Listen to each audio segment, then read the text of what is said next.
पेट सफा आयुर्वेदिक चूर्ण, पेट सफा हर रोग दफा। ब्रेक के बाद आपका खैर मकदम है। मिजोरम आसाम के खिलाफ दर्ज एफआईआर से वज़ीर-ए-आला का नाम वापस लेगा। इसके बाद आसाम के वज़ीर-ए-आला भी रियासती पुलिस को हिदायत दी गई है कि वो राज्यसभा रुकन पार्लियामेंट के1 लावीना के खिलाफ दर्ज एफआईआर वापस ले ले।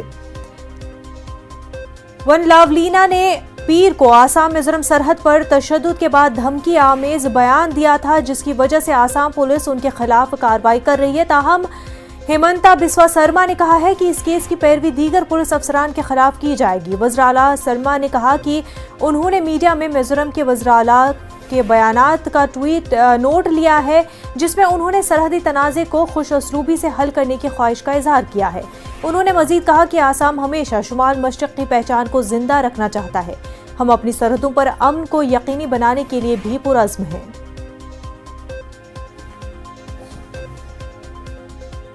हमारे नुमाइंदे निलॉय भट्टाचार्य इस वक्त हमारे साथ जुड़ चुके हैं। निलॉय, अब जिस तरह से एफआईआर वापस लेने की बातें हो रही हैं और ट्वीट हो रहा है, बयान सामने आ रहे हैं, तो क्या माना जाए कि अब ये पूरा मामला जो है हल होने की तरफ आगे बढ़ रहा है? जी देखिए, एक शुरुआत तो निश्चित रूप से हुआ है मुनज़्ज़ा, क्योंकि इससे पहले मिजोरम के मुख्यमंत्री जोरामथंगा ने भी ये व्यक्त किया था कि एफआईआर में जो असम के मुख्यमंत्री का नाम दर्ज था उसको हटा दिया जाए, और उसके बाद जो प्रोसेस है वो शायद शुरू हो गया होगा, क्योंकि ये इतना आसान नहीं होता है एफआईआर से किसी का नाम अपनी मर्जी से निकाल देने के लिए।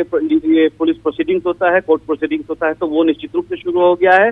और उसके बाद कल हिमंता बिस्वा शर्मा असम के मुख्यमंत्री, उन्होंने भी ये ट्वीट किया है कि मेघालय की जो सांसद है वलनवेना, तो उनके खिलाफ जो एफआईआर दर्ज किया गया था और उनको ढूंढ के सीआईडी के एक टीम और असम पुलिस के एक टीम दिल्ली भी पहुंचे थे, तो वहां उनको क्योंकि मिला नहीं, तो उनके घर के बाहर नोटिस चिपका के असम पुलिस आ गया था।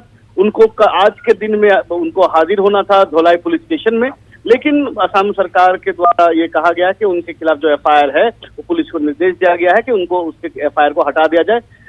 हालांकि जो पुलिसकर्मियों के ऊपर एफआईआर दर्ज किया गया है तो वो जारी रहेगा, उसके ऊपर जो कानूनी प्रक्रिया है वो जारी रहेगा, लेकिन जो सांसद है उनके ऊपर ये हटा दिया जाएगा। तो निश्चित रूप से एक बहुत अच्छा शुरुआत कहा जा सकता है, क्योंकि जिस तरीके से माहौल बन गया था, जिस तरीके से स्थिति हो गया था, करीबन 1000 सीआरपीएफ दोनों तरफ के बॉर्डर में तैनात है, और वहां पे टेंशन तो हल्का है, मतलब है, खत्म नहीं हो गया है।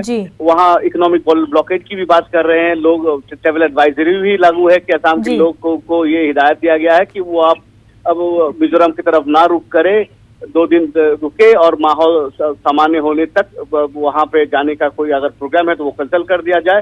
तो इस तरीके से माहौल हो गया था कि आई टू आई फॉर एन आई का सिचुएशन था। बिल्कुल, और अब जो है दोनों ही रियासतें अमन बहाल करने की तरफ शुरुआत कर रही है। निलॉय, बेहद शुक्रिया आपका।